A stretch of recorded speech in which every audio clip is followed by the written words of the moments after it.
Hello મારા વહાલા વહાલા વિદ્યાર્થી મિત્રો, કેમ છો? મજામાં? મારું નામ છે ફાલ્ગુન આદ્રોજા, હું રાજકોટથી છું અને તમે જોઈ રહ્યા છો ફિઝિક્સ વિથ ફાલ્ગુન સર. અને વહાલા વિદ્યાર્થી મિત્રો, અત્યારે આપણે જોઈ રહ્યા છીએ ધોરણ 11 ફિઝિક્સ ચેપ્ટર નંબર 14 દોલનો, કે જેમાં લાસ્ટ લેક્ચરની અંદર મેં તમને આવર્ત વિધેય વિશે માહિતી આપેલી હતી. તો બોલો, સરળ આવર્ત વિધેય કોને કહેવાય? તો કે સાઇન અથવા તો કોસાઇન વાળું જે વિધેય હોય, ઓકે, અને જે સમયની સાથે બદલાતું હોય અને પોતાના મૂલ્યને ફરી પાછું શું કરતું હોય, રિપીટ કરતું હોય, તેવા વિધેયને સરળ આવર્ત વિધેય કહે છે. તો ફટાફટ એકવાર રિવાઇઝ કરી દઈએ. સરળ આવર્ત વિધેય એટલે એ સમયનું વિધેય હોવું જોઈએ, એટલે એને આપણે લખી શકાય f of t, એટલે સમયનું વિધેય છે. પછી તમે અહીંયા આગળ કોઈ પણ અચળાંક લઈ શકો, a, ધારો કે આ એ વિધેય છે, સરળ વિધેય છે, એટલા માટે તમે sin ઓમેગા t લઈ શકો, અથવા તો તમારે બીજું ઉદાહરણ લેવું હોય તો cos ઓમેગા t પણ લઈ શકાય. બે માંથી કોઈ પણ સરળ આવર્ત વિધેય તરીકે લઈ શકાય. પછી આપણે શું શીખાતા? તો કે દાખલા તરીકે કોઈ એક વસ્તુ છે કે જે આ બંનેનો સરવાળાના સ્વરૂપે પણ આપણે દર્શાવી શકીએ. ધારો કે કોઈ સમયનું વિધેય છે એ આ બંનેના સરવાળા તરીકે છે. ધારો કે a sin ઓમેગા t છે plus b cos omega t છે. બેનો સરવાળો છે, પણ અહીંયા આગળ જે સહગુણાંક છે એ જુદા જુદા છે. તો આનો જવાબ આપણે દાખલા તરીકે ધારીને આખી વસ્તુ આપણે કરેલી હતી, તેના માટે જવાબમાં આપણે લખ્યું હતું d. શું આવતો તો જવાબ? sin omega t plus 5. બરાબર? તો આ આપણને ફાઇનલી આવો જવાબ આપણને મળ્યો હતો, જો બેનો સરવાળો હોય તો. ખ્યાલ આવે તમને?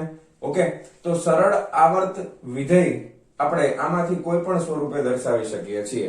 એમાંથી ફાઇનલી જે સમીકરણ આપણને મળ્યું હતું આ વાળું, તો આ સમીકરણ આપણે યાદ રાખવાનું છે હવે પછીના ટોપિક માટે, સરળ આવર્ત ગતિ માટે. શું આ જ રીતે લખી શકાય? તો કે ના, હજી એક બીજી રીત પણ છે ને. આપણે બધાયમાં આ વખતે cos ને પ્રાધાન્ય દીધું છે, તો d cos omega t plus 5. sin હોય કે cos હોય કોઈ ફેર પડતો નથી. શું કામ નથી ફેર પડતો? મેં તમને લાસ્ટ લેક્ચરમાં કીધું હતું કે જે કોઈ પણ કિંમત આપણને sin ના વિધેય માટે મળશે એ બધી જ કિંમતો આપણને cos ના વિધેય માટે પણ મળે છે. 0 જોતું હોય તો cos માં મળે, sin માં મળે, એકય મળે આપણને. બરાબર? √3/2 બેમાં મળશે. એકના છેદમાં બરાબર બધી કિંમતો ટૂંકમાં જેટલી પણ છે sin માટે બધી જ તમને cos માટે મળવાની છે, જેટલી પણ આપણને મળતી હોય. તો એ તમે sin અથવા તો cos ના સ્વરૂપમાં કોઈ પણના સ્વરૂપમાં દર્શાવી શકો છો. રેડી? ક્લિયર છે? સમજાઈ ગયું બધાને? કોઈ વાંધો નથી ને? તો હવે આપણે શરૂ કરવાના છીએ આ ચેપ્ટરનું મોસ્ટ આઈએમપી ટોપિક, કે જેનું નામ છે સરળ આવર્ત ગતિ. સરળ આવર્ત ગતિ હવે આપણે શરૂ કરવા જઈ રહ્યા છીએ. રેડી? ચાલો, તો આ લાસ્ટ લેક્ચર વાળું બધું યાદ હશે આપણને. ચાલો, તો હવે આપણે સરળ આવર્ત ગતિ માટેનું એક સમીકરણ લખવાના છીએ અને પછી આપણે એને સરળ આવર્ત ગતિ માટે સમજવાના છીએ. પહેલા આપણે ઉદાહરણ લઈ લઈએ સરળ આવર્ત ગતિ માટેનું. હવે તમને બધાને ખબર જ હોય સરળ આવર્ત ગતિ એટલે શું છે. ધારો કે કોઈ એક અક્ષ છે, x અક્ષ છે ધારો કે, બરાબર? હવે આ x અક્ષ ઉપર એક પદાર્થ આપણે મૂકેલો છે. ધારો કે xz નું મધ્ય બિંદુ એટલે અહીંયા રાખી દઈએ. બરાબર? આ પદાર્થ છે. હવે આ x અક્ષમાં તમને ખબર છે અહીંયા 0 0 હશે ઉગમ બિંદુ પાસે.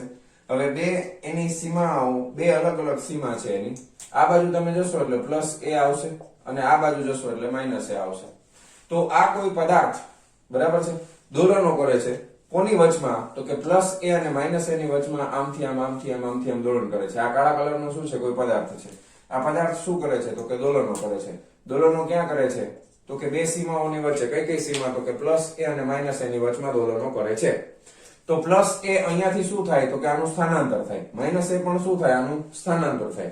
તો સ્થાનાંતરનું મૂલ્ય કેટલું થાય? ખાલી a, એટલે ધન જ આવશે. પણ આ બાજુથી તમે ગણતરી કરતા હો તો અહીંયાથી આ માઇનસ a થાય, અહીંયાથી આ પ્લસ a થાય. બંનેના મૂલ્ય કેવા છે? સમાન, પણ દિશા એકબીજાથી કેવી છે? વિરુદ્ધ. એટલા માટે એક પ્લસ છે, બીજું માઇનસ છે, કારણ કે આપણે અહીંયા શું લીધું છે? ઉગમ બિંદુ લીધું છે. ખ્યાલ આવી ગયો? ઓકે. હવે આ પદાર્થના દોલનો માટે મારે સમીકરણ લખવાનું છે. તો હવે આપણે આટલી બધી ચર્ચા લાસ્ટ લેક્ચરમાં કર્યા પછી હવે હું સમીકરણ લખું છું. એ સમીકરણ તમને સટ્ટ દઈને મગજમાં ઉતરી જવું જોઈએ. શું સમીકરણ લખવાના છીએ? આપણે શું ગોતીએ છીએ? તો કે આ x અક્ષ ધારી છે ને, અને એના ઉપર આપણે સ્થાનાંતર ગોતીએ છીએ. બરાબર? તો આપણે આને આ રીતે લખશું. x સમયના વિધેય તરીકે. સ્થાનાંતર કોનું વિધેય છે? સમયનું. એટલે x છે એ સ્થાનાંતર છે. જનરલ સમીકરણ આપણે લખીએ છીએ. અહીંયા આગળ છે કેપિટલ A. પછી આપણે કોસના પ્રાધાન્ય આપ્યું છે, તમે સાઈન લખો તો પણ ચાલે, ટેક્સ્ટ બુકમાં કોસ છે તો કોસ પણ ચાલે, કોઈ ફેર પડતો નથી. Cos omega t plus phi, બસ આ યાદ રાખવાનું. આમાં હવે આ બધી વસ્તુ છે શું એ હું તમને સમજાવવાનું છું વન બાય વન બધી જ વસ્તુઓ, બરાબર. અને પ્રેક્ટિકલ આપણે સમજવાના છીએ. આમાં બધી વસ્તુના નામ શું છે. એક્સ એટલે સ્થાનાંતર છે, કોઈ પણ સમય એટલે ટી સમય. દાખલા તરીકે તમને મજા આવે એ રાખો ટી સમય, પણ તમારે સમય છે ને હંમેશા આવર્તકાળ જે હોય ને એના સંદર્ભમાં દેવાનું. કોઈ પણ સમય એટલે એમને 15 સેકન્ડ 20 સેકન્ડ એવી રીતે નથી. થિયરીમાં તમારે સમય આપવો છે તો તમને આવર્તકાળ ખબર હોવી જોઈએ. શું ખબર હોવી જોઈએ? આવર્તકાળ એટલે કે કેપિટલ ટી. પછી તમારે સમય જ્યારે લખવો હોય ને સ્મોલ ટી, ત્યારે તમારે આના સંદર્ભમાં લખવાનું. એમ કે ધારો કે 4t લખવો છે, પછી ધારો કે t/4 લખવો છે, ધારો કે t/2 લખવો છે, તો સમય હંમેશા આવર્તકાળના સંદર્ભમાં આપણે સમજવાનું. ડાયરેક્ટ સીધી સેકન્ડ કે મિનિટ નહીં આપી દેવાનું, બરાબર. આવર્તકાળના સંદર્ભમાં આપણે સમય આપવાનો કે આટલા સમય પછી, એમ અડધો આવર્તકાળ પૂરું થાય અથવા ચોથા ભાગનું આવર્તકાળ પૂરું થાય ત્યારે સ્થાનાંતર શું હતું એમ. તો સ્મોલ ટી ની જગ્યાએ કિંમત આપણે કેના સ્વરૂપમાં મૂકવાના છીએ? આવર્તકાળના સ્વરૂપમાં મૂકવાના છીએ, બરાબર. આટલી વસ્તુ મગજમાં રાખશું. ક્લિયર? ચાલો હવે આગળ વધીએ કે આ સમીકરણ છે એ સરળ આવર્ત ગતિ માટેનું સમીકરણ છે એવું ક્યારે કહી શકાય? બધા જ પ્રકારની ગતિ સરળ આવર્ત ગતિ ન હોય તો સરળ આવર્ત ગતિ માટેની શરત શું છે? તો હું અહીંયા લખું છું, સરળ આવર્ત ગતિ માટેની શરત, બરાબર છે. સરળ આવર્ત ગતિ માટેની શરત શું છે કે ભાઈ આ સમીકરણ છે સરળ આવર્ત ગતિનું છે એવું કેમ ખબર પડે? તો કે સરળ આવર્ત ગતિ માટેની શરત એ છે કે સ્થાનાંતર એ સમયની સાથે સમયનું સાઇન્યુસોઇડલ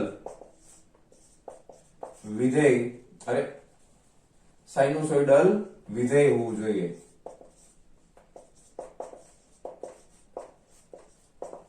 બરાબર. આ શું છે? સ્થાનાંતર એ સમયનું સાઇનુસોઇડલ વિધેય હોવું જોઈએ. એનો મતલબ શું થાય?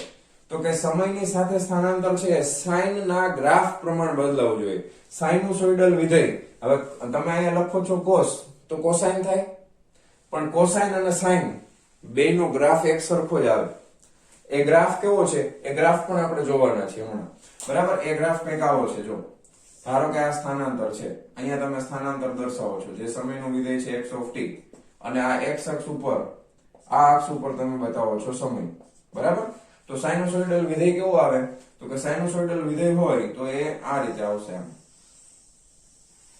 આ રીતે, બરાબર. તો સાઇન નું વિધેય હોય અથવા કોસ નું વિધેય હોય, બેયમાં આ જ રીતનો ગ્રાફ આવશે. તો આ તમને આ વાક્ય આવું કહેવા માંગે છે, સ્થાનાંતરે સમયનું સાઇનુસોઇડલ વિધેય હોવું જોઈએ. તો સ્થાનાંતર છે સમય સાથે આ પ્રમાણે બદલાવું જોઈએ. હમણાં આ રીતનો ગ્રાફ આપણે બનાવીને જોશું આના ઉદાહરણ થકી, બરાબર. અત્યારે આપણે આને ભૂસી નાખીએ.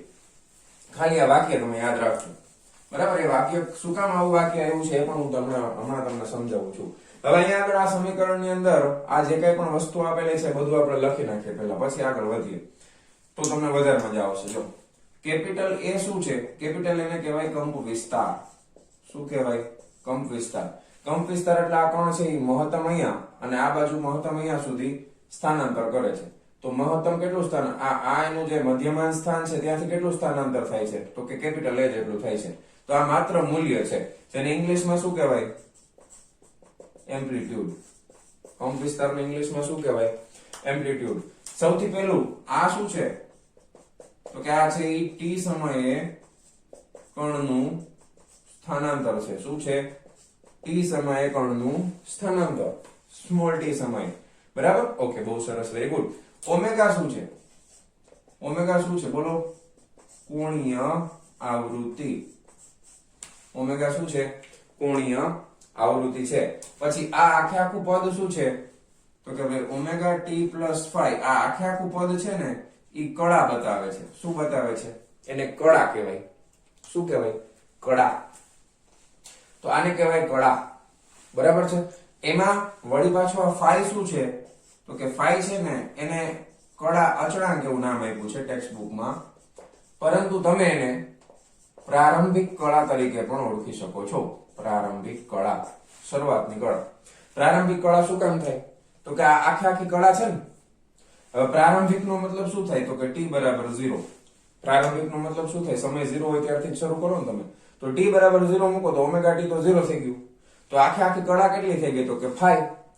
તો કે પ્રારંભિક કળા એટલે t બરાબર 0 સમયે કળા કેટલી હોય? તો કે ઓમેગા t તો 0 થઈ જાય. તો વધે શું? ખાલી 5. તો એટલા માટે એને પ્રારંભિક કળા પણ કહેવામાં આવે છે, અથવા તો તમે એને કળા અચળાંક પણ કહી શકો છો. તો આ બધા નામ તમને આવડતા હોવા જોઈએ. સૌથી પહેલું કેપિટલ એ છે કંપ વિસ્તાર છે, પછી t સમય કણનું સ્થાનાંતર છે, ઓમેગા કોણીય આવૃત્તિ છે, ઓમેગા t પ્લસ 5 કળા છે, 5 એટલે કળા અચળાંક છે અથવા પ્રારંભિક કળા છે. હવે મેઇન વસ્તુ શીખવાની છે આપણે, બરાબર? આને પાછળનો હાર્ટ જે છે એ હવે આપણે શીખવાનું છે. હવે જ્યારે આપણે કોસ વિધેય લીધું છે ને, ત્યારે આપણે જો ગ્રાફ કેવી રીતે શરૂ કરવાના છે બધું વ્યવસ્થિત તમે સમજજો, બરાબર છે? આ વિધેય હોવું જોઈએ એ હું કાપી નાખું છું, મજા આવે છે, થોડીક બોર્ડમાં જગ્યા લેજો. હા, આ તમે સમજી ગયા ને? ચાલો હવે છે ને આપણે ગ્રાફ બનાવીએ છો. આ દોલન કરે ને એના માટેનો આપણે આકૃતિ બનાવીએ છીએ, આવર્તકાળના સંદર્ભમાં બનાવીએ, બરાબર? તો આપણે આ પહેલી પરિસ્થિતિ હું ફિક્સ કરી નાખું, બરાબર? એક આ પહેલી પરિસ્થિતિ છે, પછી એક આ બીજા નંબરની પરિસ્થિતિ છે. પહેલા પરિસ્થિતિમાં આપણે જો આ મધ્યમાન સ્થાન ફિક્સ છે, જો અહીંયાનું આ સ્થાન ફિક્સ છે બધાયમાં, બરાબર? આ મધ્યમાન સ્થાન બધાયમાં ફિક્સ રાખું છું. પહેલી પરિસ્થિતિમાં અહીંયા છે, અહીંયાથી કોણ અહીંયા આવશે, બરાબર? પછી પેલા આપણે દોરી જ નાખીએ બધું, બરાબર? ત્યાંથી પછી કોણ અહીંયા આવશે, પછી મધ્યમાન સ્થાને પાછું આવી જાય, બરાબર? પછી પાછું અહીંયા આવી જાય, બરાબર? પછી અહીંયા આવશે. હા, હાલો દાખલા તરીકે હવે આ તમે સમજો, આ માઇનસ a છે, આ પ્લસ a છે, આ માઇનસ a છે, આ પ્લસ a છે. આકૃતિ કેમ દોરવાની એ પણ તમને સમજાવું છું. આ માઇનસ a છે, આ પ્લસ a છે, માઇનસ a છે, પ્લસ a છે, માઇનસ a છે, પ્લસ a છે, માઇનસ a છે, પ્લસ a છે. રેડી? હાલો હવે આપણે એવું ધારીએ છીએ, જ્યારે આપણે કોસ વિધેય લઈએ ને ત્યારે આપણે એવું ધારી લઈએ છીએ કે ભાઈ t બરાબર 0 સમય, હવે જે હું તમને કહું છું એ ખાસ ધ્યાન, t બરાબર 0 સમય. કયો સમય લેવાનો છે? તો કે t બરાબર 0. કયો સમય લીધો છે? t બરાબર 0. t બરાબર 0 સમય મારું કોણ છે ને એ અહીંયા હતું y.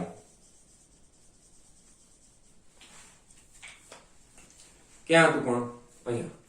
t બરાબર 0 સમય કોણ ક્યાં છે? અહીંયા, બરાબર? હવે આને જરાક આ સમીકરણ આપણે સરખાવો તો સ્થાનાંતર કેટલું થાય મધ્યમાન સ્થાનથી? અહીંયાથી આ અંતર કેટલું છે? તો કે આ અંતર પ્લસ a જેટલું છે કે નહીં? છે કે નહીં? બોલો આ કે ના? કયો સમય છે? t બરાબર 0. મેં શું ધાર્યું? કોણ ક્યાં છે? તો કે પ્લસ a પાસે. હવે આ સમીકરણમાં શું છે? તો કે કોસ.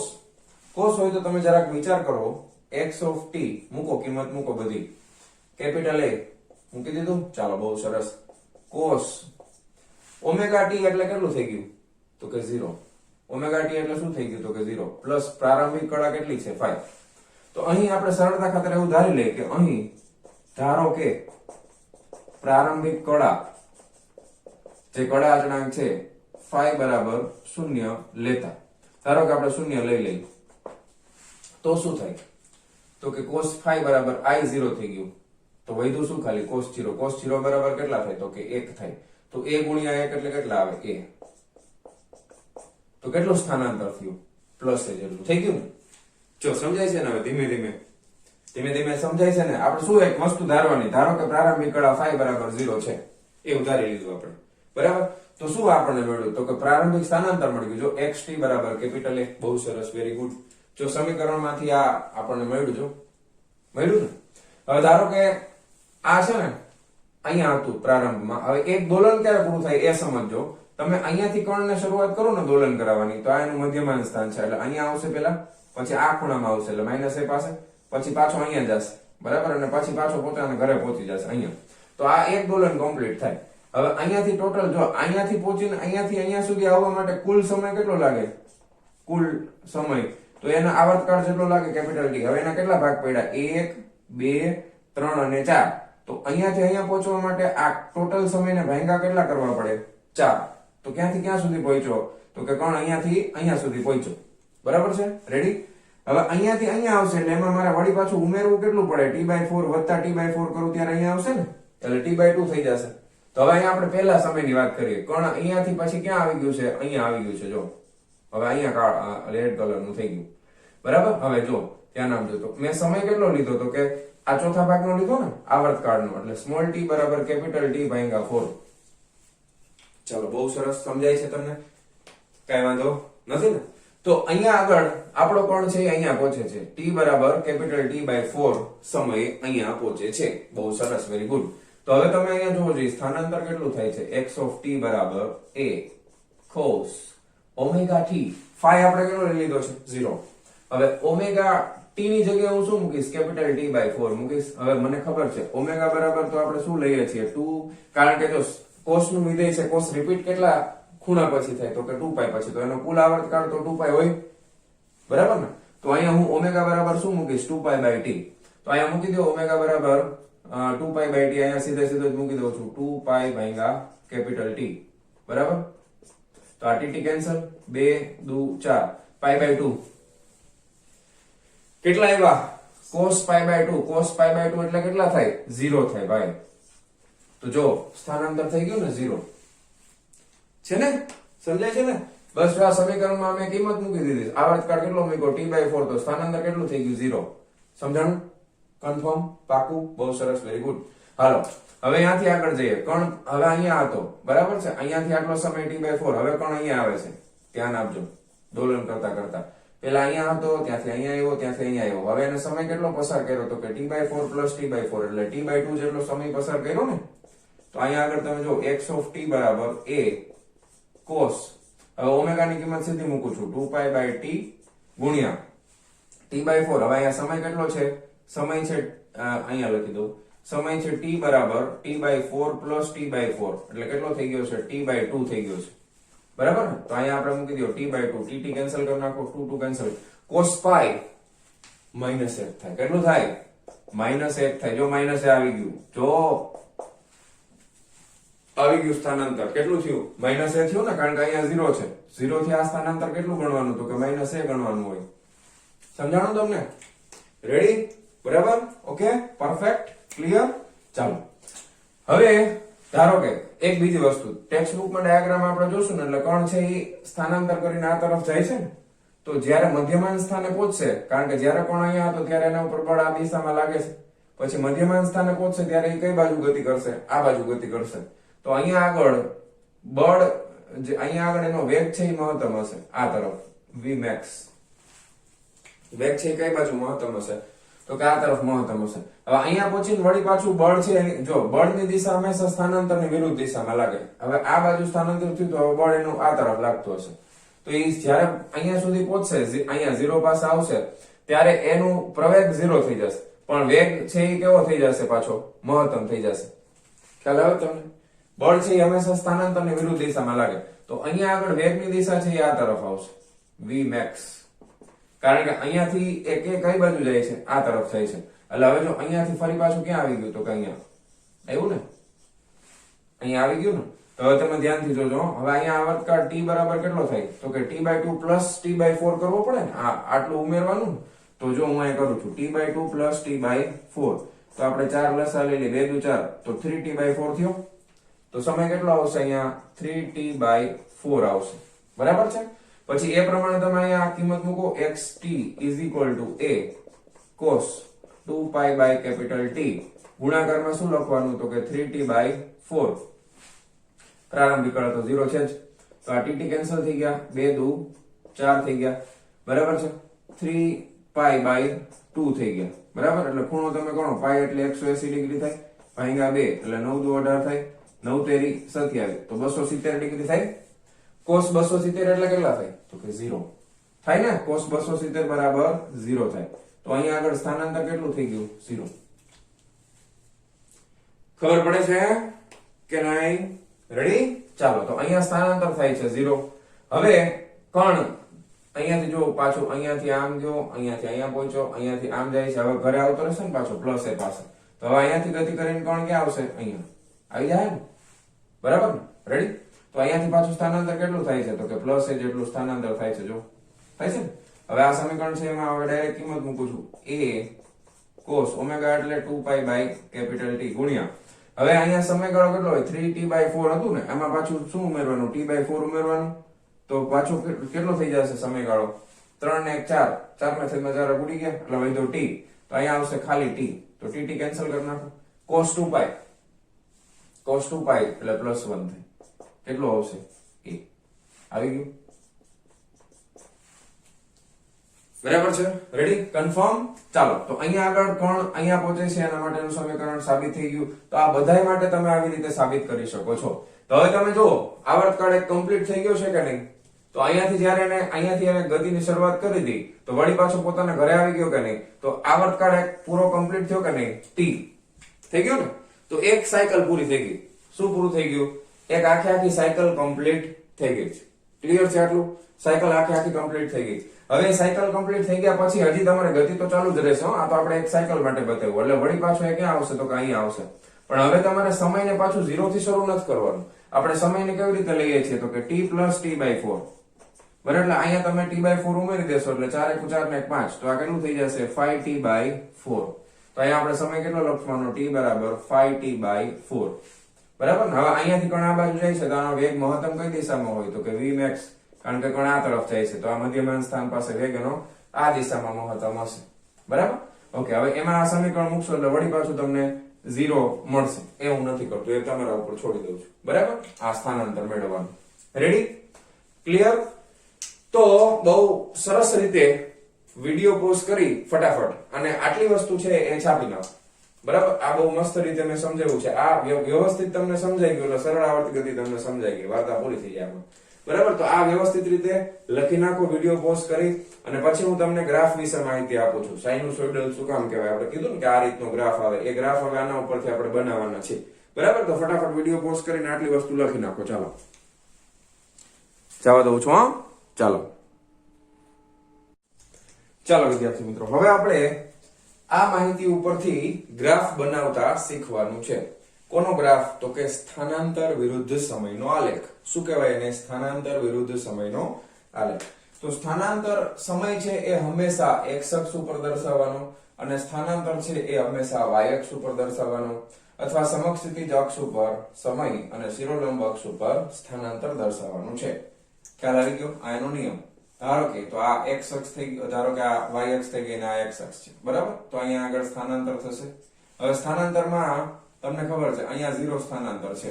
બરાબર? ઉપર જઈએ તો ધન, નીચે જઈએ તો ઋણ. નિયમ આપણે જે અક્ષ માટે લાગુ પડતા હતા એ જ યામ પદ્ધતિના બધા નિયમો લાગુ પડશે. અહીંયા આ સમય છે. ઓકે, અને અહીંયા આ સ્થાનાંતર છે સમયના વિધેય તરીકે, એટલે x of t આવશે. હવે દાખલા તરીકે આના માટે આપણે ગ્રાફ બનાવવાનો છે. કોના માટે? આના માટે. હવે ધ્યાનથી જોજો, ગ્રાફ બનાવો છો. ચાલો બનાવી, કઈ વાંધો નહીં. t = 0 સમયે સ્થાનાંતર કેટલું છે? તો કે t = 0 સમયે સ્થાનાંતર પ્લસ એ છે. તો અહીંયા મારે લિમિટ મૂકી દેવી પડશે ને. લાઈન થોડીક વાકી ચૂકી લાગે છે તમને? સીધી કરી નાખી ફરીથી. બરાબર? આમાં મજા આવશે. ઓકે, બરાબર. ચાલો, હવે બરાબર છે. ચાલો, વાંધો નહીં. હવે ધ્યાન આપજો કે અહીંયા આગળ શું લીધું છે? તો કે આ સમય લીધું છે. અહીંયા આગળ સ્થાનાંતર ફંક્શન ઓફ ટાઈમ તરીકે લીધું છે. અહીંયા 0 છે. બરાબર? ઉપર બધી કિંમતો ધન, નીચે બધી કિંમતો ઋણ. હવે અહીંયા મહત્તમ સ્થાનાંતર કેટલું થાય? તો કે પ્લસ એ જેટલું થાય. અને અહીંયાથી જેટલું અંતર આ પ્લસ એનું છે એટલું જ અંતર અહીંયા હોય તો અહીંયા આવે માઇનસ એ. ખબર પડી ગઈ પેલા? હાલો, હવે 1 by 1 તમે જોતા જાવ ને મૂકતા જાવ એટલે ગ્રાફ બની ગયો હટાહટી. જો t = 0 એ પ્લસ એ, તો અહીંયા સમય t = 0, તો એ જગ્યાએ સ્થાનાંતર તો કે અહીંયા પ્લસ એ. તો આ પેલું બિંદુ મળ્યું. હાલો, બહુ સરસ. પછી બીજું તો કે ભાઈ t = t/4 સમય છે. t = t/4 સમય છે તો સ્થાનાંતર 0 છે. તો કે ધારો કે આપણે આટલું અંતર છે અને t/4 કહી દઈએ. બરાબર? દર વખતે એક સરખું જ રાખવાનું. આ અંતર છે એ કેટલું લઈ લીધું આપણે? સ્મોલ t બરાબર આ t/4 જેટલું અંતર લઈ લીધું. ત્યારે સ્થાનાંતર કેટલું થાય છે? તો કે 0 છે. જો x = 0 છે તો આ બીજો પોઈન્ટ અહીંયા મળ્યો. હવે વળી પાછું t/4 જેટલું ઉમેરવાનું છે ને દર વખતે આપણે, તો આટલું ને આટલું આપણે દર વખતે ઉમેરતું જવાનું છે. તો ધ્યાન આપો, આવડું ને આવડું મારે ઘડીએ વળી દોરી રાખવું પડશે. એટલે આપણે 4 વાર દોરશું.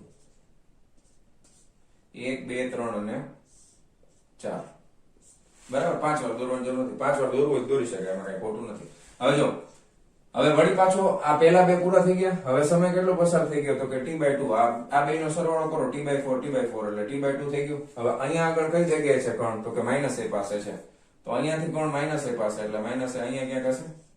આ રહ્યું જો છે ને, આ -a આ પ્લસ છે બરાબર. તો કોણ અહીંયા આવી ગયું. હા બહુ સરસ, વેરી ગુડ. હવે પાછું t/4 ઉમેરો તો પેલું, પછી આ બીજું સ્થાન, પછી આ ત્રીજું સ્થાન, હવે ચોથા સ્થાન પાસે સ્થાનાંતર 0 થાય છે. તો અહીંયા વળી પાછો કોણ ક્યાં આવી જશે અહીંયા. બહુ સરસ, વેરી ગુડ. 1 2 3 4 પાંચમું. પાંચમામાં ક્યાં આવે છે તો કે પાંચમામાં ભાઈ પાછો +a પાસે આવી જાય છે. સમય પસાર થાય આટલો એટલે +a પાસે આવી જાય છે. ઓકે, બહુ સરસ, પૂરું થઈ ગયું. હવે તમે આને જોડી દો, જો કેવો ગ્રાફ મળશે.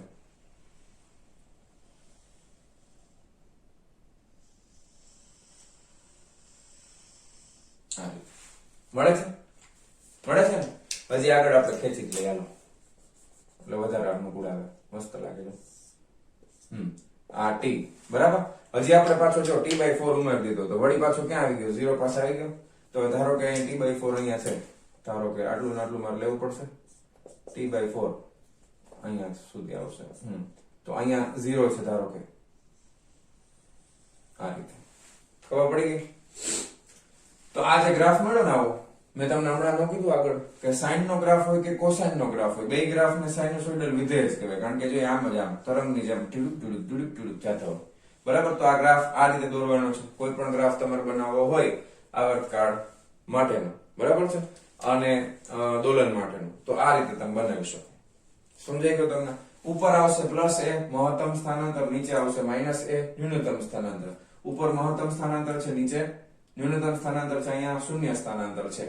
તો સાઇન, હવે તમને એમ થાય કે સર સાઇન લીધું હોત તો શું ફેર પડત. જોજો, હવે ઈ તમને ડાઉટ હોય કે સર સાઇન લે કે કોસ લે, તમે એમ કીધું કે કઈ ફેર તો પડતો નથી. જો સાઇન લીધું હોત તો શું ફેર પડત, તો ધ્યાન આપો.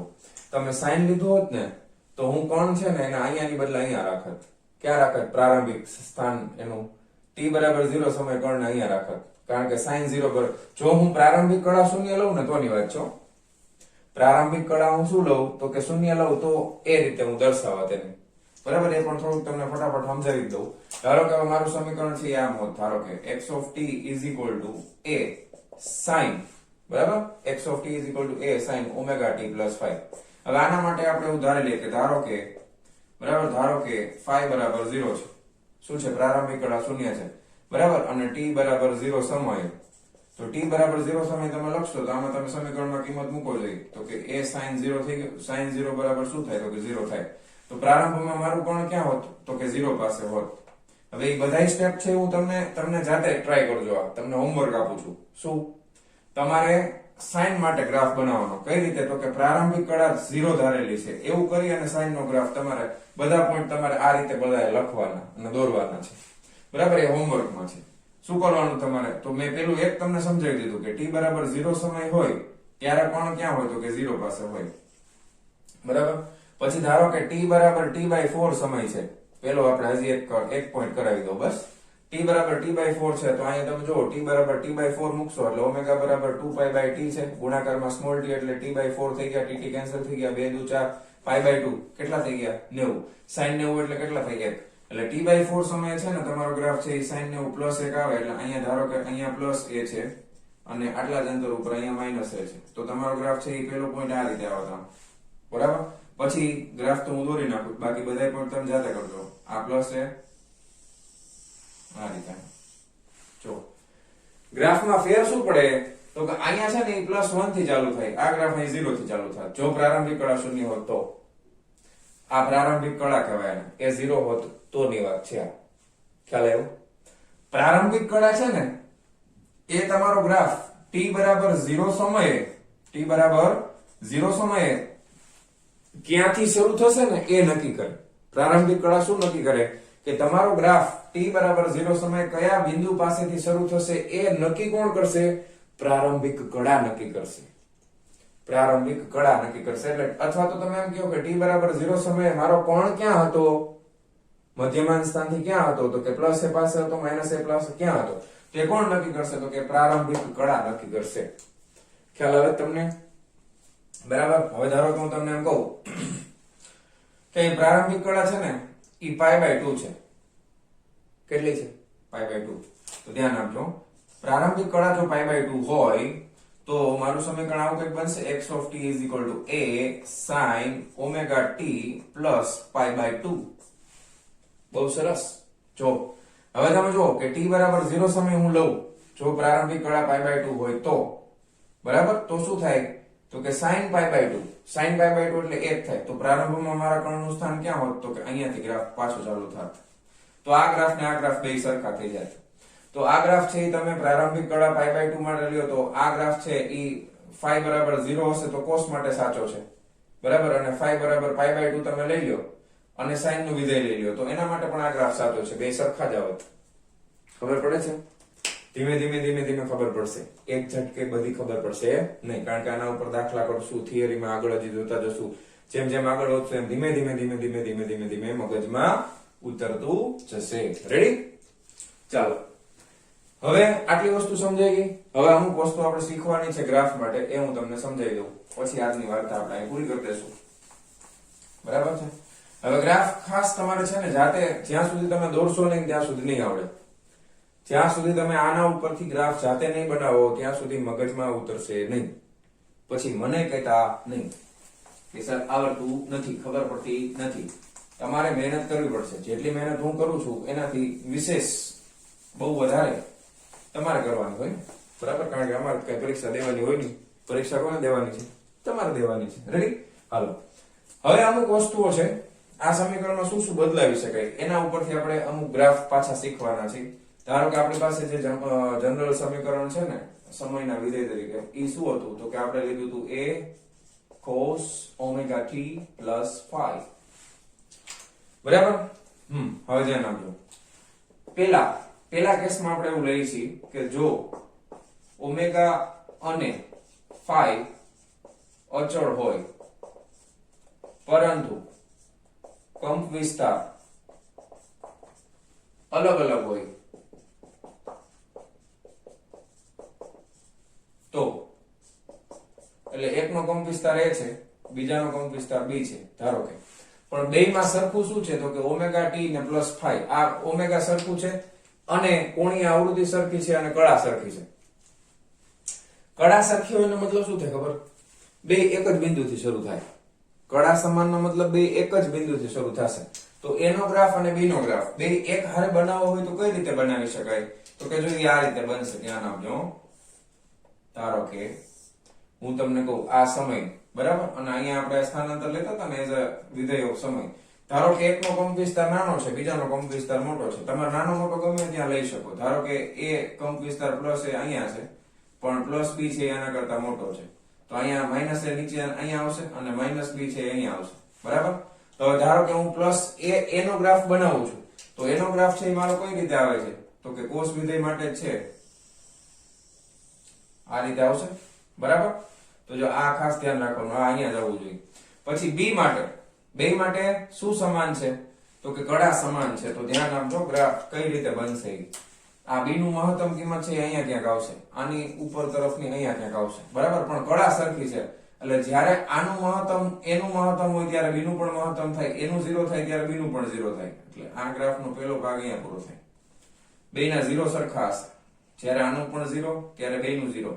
જ્યારે a મહત્તમ ત્યારે b પણ મહત્તમ, જ્યારે a ન્યૂનતમ ત્યારે b પણ ન્યૂનતમ થાય. તો ધ્યાન આપજો ગ્રાફ આ રીતે.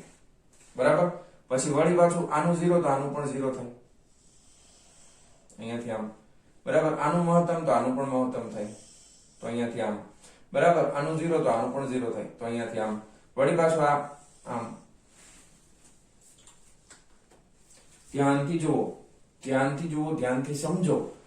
કળા સમાન હોય અને સમય સમાન હોય, ઓમેગા t સરખો હોય અને phi પણ સરખો હોય, તો બેયના કંપ વિસ્તાર જુદા જુદા હોય તો આ તો કંપ વિસ્તાર દર્શાવવાનો, એકનો ઓછો એકનો વધારે, પણ બાકી સમય પ્રમાણે બધું સરખું થશે. કારણ કે આ ઓમેગા t એ સમાન છે અને phi એ સમાન છે. પ્રારંભિક કળા પણ સરખી છે, બરાબર છે, અને ઓમેગા t પણ સમાન. એટલે કુલ બેયની કળા, ટોટલ કળા સમાન છે. કળા કેવી છે? સમાન છે. પણ કંપ વિસ્તાર કેવા છે? અલગ અલગ. તો બેયને ભેગા કરીએ તો ગ્રાફ કંઈક આવો દેખાશે. સમજાઈ ગયું તમને? કોઈ વાંધો નથી? હવે આ બધા ગ્રાફ હજી હું તમને આગળ સમજાવું છું, તો ફટાફટ વિડીયો પોઝ કરી અને આટલો ગ્રાફ દોર નાખો પેલા, બરાબર? અને આગળનું જે છે એ પણ પાછું એકવાર રિવાઇઝ કરી લો. ચાલો જવા દઉં છું. ચાલો વિદ્યાર્થી મિત્રો, તો પહેલો ગ્રાફ તમે સમજી ગયા છો. ટેક્સ્ટ બુકમાં અહીંયા phi બરાબર 0 લીધું છે, કાંઈ વાંધો નહીં, કારણ કે આપણે કડા આચળ લીધી છે, અથવા તમે કડા બે માટે 0 લેશો તો બે ની સમાન થઈ ગઈ, કાંઈ ગ્રાફમાં ફેર પડશે નહીં. તો પહેલો ગ્રાફ તમને સમજાઈ ગયો. હવે બીજા ગ્રાફમાં છે ને કડા તફાવતમાં છે, બરાબર છે? હવે અહીંયા બીજા કેસની અંદર કંપ વિસ્તાર કેવો લેવાનો છે? તો કે કંપ વિસ્તાર સમાન, બે માટે કંપ વિસ્તાર સરખો છે, પણ ધારો કે બે ની કડા અલગ અલગ છે, બરાબર છે? ધારો કે એકની કડા છે phi બરાબર 0 અને બીજાની કડા છે phi બરાબર -π/4. ટેક્સ્ટ બુક નું જ આપણે ઉદાહરણ લઈએ છીએ. તો એક માટે આપણે સમીકરણ કંપ વિસ્તાર સમાન છે એટલે સમીકરણ આપણે શું લખશું? એક માટે આપણે લખીએ, ધારો કે x of t is equal to એક લખશું a cos omega t, પણ બીજામાં શું લખવાનું થાય? તો કે x of t અને y નામ આપી દઈએ, બરાબર છે? y of t is equal to કંપ વિસ્તાર સમાન એટલે a, આ થઈ ગયું cos omega t પ્લસ અથવા તો કડા કેટલી છે -π/4, તો આ -π/4. તો એક ગ્રાફ આનો આવશે, એક ગ્રાફ આનો આવશે, બરાબર? બે માટે છે તો ખરેખર સ્થાન માટેના જ ગ્રાફ, એટલે આપણે અહીંયા તો x અક્ષ ડ્રો કરવાના છે. તો ધ્યાનથી જોજો, સમજો વ્યવસ્થિત રીતે આ ગ્રાફ કેવી રીતે બનશે એ ધ્યાનથી જોજો, બરાબર? તો એક તો આપણને ખબર છે, આ પહેલાનો તો આપણે આરામથી બનાવી જ શકીએ, આપણને ખબર છે. ધારો કે અહીંયા પ્લસ a છે અને ધારો કે અહીંયા માઇનસ a છે, તો ગ્રાફ અહીંયાથી શરૂ થશે આ રીતે. આ એક પૂરું કર્યું આપણે, બરાબર? હવે બરાબર ધ્યાનથી જોજો, આ છે ને બીજા નંબરનો, ઈ આના કરતા π/2 જેટલો પાછળ છે, π/2 જેટલો પાછળ છે, બરાબર? તો હવે ધારો કે આને તમે સોરી π/4 જેટલો પાછળ છે. π/4 એટલે કેટલો થાય? તો કે એક સાયકલ પૂરું કરવા માટે કેટલો સમય લાગે આખી? ધારો કે એક સાયકલ અહીંયાથી શરૂ કરી અને અહીંયા સાયકલ પૂરી થાય, બરાબર? તો એક સાયકલ પૂરું થવા માટે આવર્તકાળ ટોટલ આવર્તકાળ t લાગે ને, તો એના માટે એને ખૂણો કેટલાનો લાગ્યો હોય? તો કે 2π જેટલો લાગ્યો હોય. ધ્યાન આપજો, આ થોડુંક આ સમજવાનું છે, બરાબર? કારણ કે એક દોલન પૂરું થાય આવર્તકાળ t એટલે એક આખી સાયકલ પૂરી થાય ને, સાયકલમાં કેટલાનો ખૂણો બને? 360 એટલે કેટલા થાય? 2π. હવે અહીંયા આગળ 2π નો ખૂણો છે, ધ્યાન આપજો. હવે અહીંયાથી પાછળનો ભાગ એટલે ધારો કે આ ગ્રાફ શરૂ થયો, આ ભાગ છે એ પાછો હવે અહીંયાથી રિપીટ થવાનું ચાલુ કરશે, તો એનાથી પાછળના ભાગમાં હવે જો ધ્યાન આપો ખાસ, આ આપણે આગળ થિયરીમાં સમજવાનું પણ છે, પણ હું તમને અત્યારે સમજાવી દઉં તો વધારે મજા આવશે.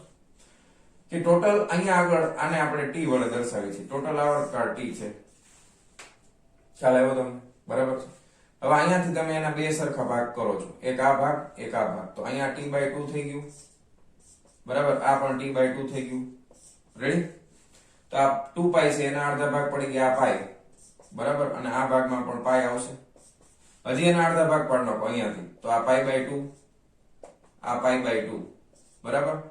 π/2 અહીંયાથી અડધા ભાગ પાડ નાખો, આ π/2, આ પણ π/2. ખ્યાલ આવી ગયો? હજી એનો અડધો ભાગ પાડો, તો અહીંયાથી π/4 એટલે હજી આનું અડધું આટલું થશે π/4, આનું પણ અડધું આટલું π/4, બરાબર? આનું અડધું π/4, આનું અડધું π/4, બરાબર? હવે બીજો ગ્રાફ છે ને એમાં -π/4 છે, તો આ જ્યારે અહીંયા હશે એ નંબરનો આ બ્લુ કલર વાળું જ્યારે અહીંયા હશે ત્યારે ઓલું એના કરતા π/2 જેટલું પાછળ, એટલે પાછું આની પાછળનો ભાગ મારે જોવો હોય તો મારે શું કરવું પડે? અહીંયાથી π/4 જેટલું પાછળ જવું પડે ને. ધારો કે π/4 એક્ઝેક્ટ અહીંયા આવશે, તો આના માટે આ અહીંયા π/4, ધ્યાન આપજો ખાસ, આ π/4, તો આટલું પાછળ મારે જવું પડે ને અહીંયા. તો આનો ગ્રાફ છે ને ઈ આને જોડી દેવાનું, અહીંયાથી ચાલુ થાય. -π/4 વાળો ગ્રાફ છે ને ઈ આની પાછળ એટલે અહીંયાથી ચાલુ થશે. ખ્યાલ આવ્યો તમને? હવે જ્યારે એમાં પાછી હવે ધીમે ધીમે જો અહીંથી આગળ વધતા જાવ, +π/4 એટલે અહીંયા આવ્યું, તો હવે આનો ગ્રાફ છે અહીંયા +π/4 આવશે એટલે અહીંયા પહોંચશે, બરાબર? એટલે ગ્રાફ તમારો છે ઈ અહીંયાથી આને આગળ વધારો એટલે આ રીતનો ગ્રાફ તમને મળે.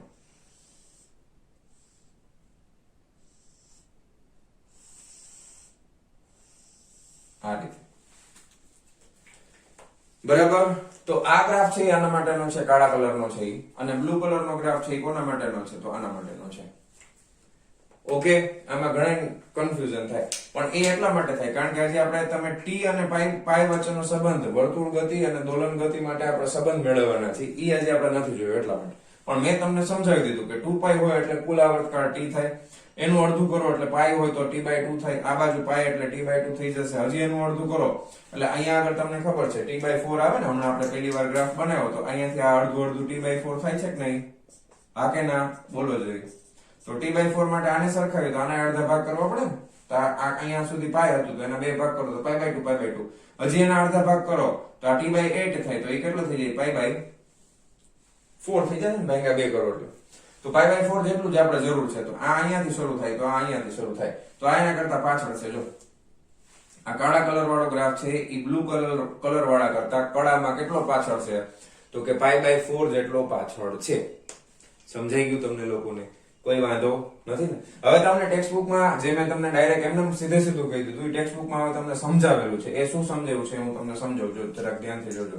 અહીંયા આગળ આ સમયનું વિધેય છે ને, x of t = cos ωt + 5 માં ધારો કે પ્રારંભિક કળા છે અને આપણે શૂન્ય લઈ લઈએ તો તમે એ સમયનું વિધેય છે અને આવર્તકાળ t પ્રમાણે બદલાતું જાય છે. તો આપણે આવું લખતા હતા ને થિયરીમાં પેલા, જો f of t = f of t plus capital T, આવું નતો લખતા? હા કે ના? બરાબર ને? આવું લખતા હતા. ઓકે, તો આના માટે તમે શું લખી શકો? ધારો કે આના માટે તમારે લખવું હોય તો આવું લખી શકાય ને, cos. અહીંયા તમે લખી શકો કે ભાઈ સમયનું વિધેય છે તો cos ωt ની જગ્યાએ હું શું લખી શકું? તો કે cos ω small t plus capital T લખાય ને? સાચું કે ખોટું? બરાબર. હવે અહીંયા આગળ તમને ખબર છે કે ભાઈ આ આવર્ત કેટલા સમય પછી પાછું આવર્તકાળ કેટલો છે? તો કે કેપિટલ T સમયમાં શું થાય? પુનરાવર્તન થાય. કેટલા ખૂણે પુનરાવર્તન થાય છે? પુનરાવર્તન માટે 2π જોઈએ ને. ટેક્સ્ટબુકમાં તમને આ રીતે સમજાવ્યું છે, ધ્યાન આપજો. ωt plus capital T = ωt plus, હવે ઓમેગા ગુણ્યા આવર્તકાળ એટલે એક સાયકલ પૂરી થવા માટેનો ખૂણો. કારણ કે ઓમેગા એટલે શું છે? કોણીય આવૃત્તિ. કોણીય આવૃત્તિ એટલે કોણીય ઝડપ યાદ કરો તો કોણીય સ્થાનાંતરના છેદમાં સમય, સમય ગુણ્યા સમય ઉડી જશે, વધશે શું? કોણીય સ્થાનાંતર. કોણીય સ્થાનાંતર એટલે ખૂણાના સ્વરૂપમાં. જે ખૂણા પછી પાછી સાયકલ શરૂ થાય. કેટલા ખૂણા પછી સાયકલ શરૂ થાય? તો કે 360 પછી. તો અહીંયા ઓમેગા ગુણ્યા આવર્તકાળ એટલે અહીંયા 2π મૂકવું પડે. શું મૂકવું પડે? 2π મૂકવું પડે. બસ પછી તમારે આ બેને સરખાવવાના છે એટલે ફાઇનલી તમને ખબર પડશે કે ઓમેગા t બરાબર 2π થાય. તો ઓમેગા બરાબર અથવા તો t બરાબર શું થાય? તો કે t બરાબર 2π ઓમેગા થાય. વાત એકની એક જ છે. તમે સીધે સીધું યાદ રાખો, ઓમેગા બરાબર 2π/t, t બરાબર 2π ઓમેગા. જ્યારે sin અને cos વિધેય હોય ત્યારે. ક્લિયર થઈ ગયું? સમજાઈ ગયું તમને? તો હવે આ બીજા નંબરનો ગ્રાફ જોયો આપણે કે જ્યારે કંપ વિસ્તાર સમાન છે, બરાબર? એટલે કંપ વિસ્તાર સમાન છે એટલે અહીંયા જો આ મેક્સિમમ ડિસ્ટન્સ આનું આટલું જ આવશે. અહીંયા પણ થોડુંક મારે ઉપર નીચે થઈ ગયું છે, પણ એનું મેક્સિમમ ડિસ્ટન્સ અહીંયાથી આટલું જ આવશે. બરાબર? બરાબર? આ લાઈન ઉપર આવશે એટલે કંપ વિસ્તાર સમાન રહેશે. પણ ઘણા કે સાહેબ આમાં થોડુંક તમે લોચો માર્યો, ધારો કે આ રીતે હશે. બરાબર? સમજાઈ ગયું? આમ કંપ વિસ્તાર સરખા રહેવા જોઈએ, આ ડિસ્ટન્સ સરખું રહેવું જોઈએ, અહીંયાથી આ સરખું રહેવું જોઈએ, અહીંયાથી આ સરખું રહેવું જોઈએ. બરાબર? પણ કડામાં કેટલો તફાવત છે? -π/4 નો.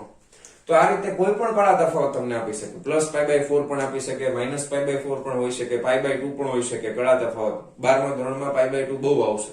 એકમાં +π/2 હોય છે, બીજામાં -π/2 હોય છે. તો ગ્રાફ કેવી રીતે બનાવવા એ અત્યારે આવડતું હશે તો 12મા ધોરણમાં કામ આવશે. નકર કઈ ખબર પડશે નહીં. થોડુંક મગજ કસવાનું છે, થોડીક મહેનત કરવી પડશે. બરાબર? તો ફટાફટ એક આ ગ્રાફ દોરી નાખો સમજવા માટે. આ બધું લખી નાખજો, જે મેં લખ્યું છે ને બધું તમારી રીતે બુકમાં દોરો અને આ બધી વસ્તુઓ લખો એટલે પછી તમને લાંબા સમય સુધી યાદ રહેશે. ચાલો હજી એક ગ્રાફ આપણે બનાવવાનો છે આના પછી. ચાલો વિડીયો પોઝ કરીને લખી નાખજો, જવા દઉં છું. ચાલો વિદ્યાર્થી મિત્રો, હવે છેલ્લા એક ડાયાગ્રામ ની અંદર પ્રારંભિક કળા phi બરાબર 0 માટે બેના આવર્તકાળ જુદા જુદા હોય. બરાબર છે? જુદા જુદા આવર્તકાળ માટે છેલ્લું. બરાબર? હવે ઈ શું કહેવા માંગે છે પેલા તમે સમજો. દાખલા તરીકે એ કંપ વિસ્તાર એ સરખો છે. બરાબર? કંપ વિસ્તાર સમાન, એ કૌંસમાં લખી નાખો. કંપ વિસ્તાર કેવો છે? તો કે કંપ વિસ્તાર છે એ સમાન છે, પ્રારંભિક કળા 0 છે, પણ બેના આવર્તકાળ જુદા જુદા છે. એનો મતલબ એમ કે એક કણને એક દોલન પૂરું કરવા માટે ઓછો સમય લાગે અને એક કણને બહુ ઝડપથી. બરાબર? તો એક કણને વધારે સમય લાગે, એક કણને ઓછો સમય લાગે, કારણ કે બેનો સમય કેવો છે, જુદો જુદો. એક દોલન છે એ સ્પીડમાં થાય, એક દોલન છે એ ધીમે ધીમે થાય. ખ્યાલ આવે તમને? બરાબર. તો એકમાં કોણીય આવૃત્તિ વધારે, એકમાં કોણીય આવૃત્તિ ઓછી. તો એના માટેનો ગ્રાફ કઈ રીતના બનાવવાનો છે તો કે જોઈ લો. ચાલો ધારો કે આપણે બનાવીએ તો એક ગ્રાફ છે એ સિમ્પલ આપણે પહેલેથી જે સ્ટાર્ટ કરીએ છીએ એ આ જ રીતે બનાવી નાખવાનો. બરાબર. પણ બીજો ગ્રાફ જે છે એમાં ધારો કે આના કરતા વધારે સમય લે છે, તો એક સાયકલ પૂરી કરવા માટે વધારે સમય લાગે, પણ શરૂ ક્યાં થાય છે તો કે શરૂ અહીંથી થાય છે. બરાબર. શરૂ અહીંથી થાય છે પણ સમય એને વધારે લાગે છે ભાઈ. બરાબર. કંપ વિસ્તાર સરખો જ છે એટલે આને આપણે અહીંયા સુધી જે મેક્સિમમ કંપ વિસ્તાર હોય ત્યાં સુધી ખેંચી પછી આગળ લઈ જવાનું. બરાબર. આ રીતનો ગ્રાફ મળે. તો આ રીતે તમને અલગ અલગ કંપ વિસ્તાર માટેના, અલગ અલગ પ્રારંભિક કળાઓ માટેના અને અલગ અલગ આવર્તકાળ માટેના ગ્રાફ વચ્ચે ગ્રાફ પારખતા તમને હવે આવડતા હોવા જોઈએ. ગ્રાફ જોઈને તમને ખબર પડી જવી જોઈએ કે આમાં કઈ કઈ વસ્તુઓ સરખી છે, કઈ કઈ વસ્તુઓ સરખી નથી. કંપ વિસ્તારમાં તો સિમ્પલ તમને ઉપર અને નીચે બે ગ્રાફમાં એક જ સરખું ઉપર નીચે થતું હોય. બરાબર. તો એમાં આપણને ખબર પડી જશે કંપ વિસ્તાર સમાન છે. હવે દાખલા તરીકે આ મેચ ન થાય. બરાબર છે. અહીંયાથી બે ગ્રાફનો આ 0 0 છે એ મેચ ન થતું હોય તો બે ગ્રાફમાં કડા વચ્ચે કઈક તફાવત હોય, કોઈ પણ જગ્યાએ ડાયરેક્ટ મેચ ન થાય મહત્તમમાં, તો એ કડા તફાવત દર્શાવે છે. અને એક ગ્રાફમાં અહીંયા આગળ આને તમે શું ગર્ત કહીએ છીએ, આને આપણે શૃંગ કહેવાય, તરંગોમાં આપણે શીખશું. તો આવા બે ઢોળાવ વચ્ચેનું ડિસ્ટન્સ બે ગ્રાફમાં જુદું જુદું હોય તો બેનો શું જુદો જુદો હોય તો કે આવર્તકાળ જુદા જુદા હોય. ક્લિયર છે? આટલી વસ્તુ કન્ફર્મ. મેં તમને ઉદાહરણના દાખલા બાકી રાખેલા છે. ઉદાહરણ નંબર 14. કયું હતું? 14.2. હા, 14.2 બાકી રાખેલું છે. 14.3 બાકી છે, કારણ કે મારો સરળ આવર્ત ગતિ સમજાવ્યા પછી મારે તમને બે ઉદાહરણ કરાવવાના હતા. બરાબર. તો વાલા વિદ્યાર્થી મિત્રો, આજનો લેક્ચર ખૂબ જ ઇમ્પોર્ટન્ટ હતો. અહીંયા આપણે પૂરો કરીએ છીએ. તમારે બધું લખીને તૈયાર કરવાનું છે. મેં જે કીધું એ પ્રમાણે કરવાનું છે. લખીને તૈયાર કરજો, વ્યવસ્થિત રીતે યાદ રહી જશે. ઓકે. અને એના પછી નેક્સ્ટ લેક્ચરમાં હું તમને આવા ઉદાહરણના દાખલાઓ કરાવવાનો છું. તો મળીએ છીએ નેક્સ્ટ વિડિયો લેક્ચરમાં. ત્યાં સુધી આવજો.